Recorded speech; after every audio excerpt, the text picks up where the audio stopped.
എത്ര 80 മീറ്ററാ? 80. എന്റെ ഹൈറ്റ് ആയിരുന്നു. പിന്നെ ഈ ഡ്രസ്സൊക്കെ ചാടാൻ ഗോൾഡ്. ഒരു സത്യത്തില് സിസ്റ്റർ ചാടി വരുന്നത് മാത്രമേ ഞാൻ കണ്ടില്ല. സത്യത്തിൽ കൈയടിച്ചു കയറി, അത് കൈയടിച്ചു പോയി.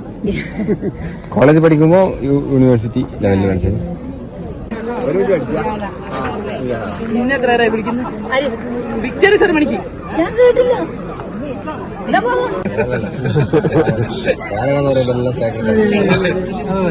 കായ് കാത്തി അറിയാം.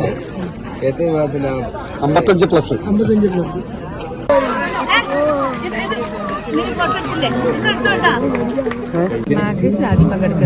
ആദ്യം പങ്കെടുക്കുന്ന ഞാൻ പങ്കെടുത്തില്ല. വന്നായിരുന്നു, ഞാൻ എടുത്തില്ല. നാഷണൽ പോയി. നാഷണൽ ഈ 80 മീറ്റർ ഹഡിൽ യൂണിവേഴ്സിറ്റി 9ാം ക്ലാസ് പഠിക്കുമ്പോൾ പോയിട്ടുണ്ട്. 9ാം ക്ലാസ് യൂണിവേഴ്സിറ്റിയിൽ പിന്നെ ഇന്റർവേഴ്സിറ്റി ഒക്കെ പോയിട്ടുണ്ട്. യൂണിവേഴ്സിറ്റി നേരത്തെ ചെയ്ത്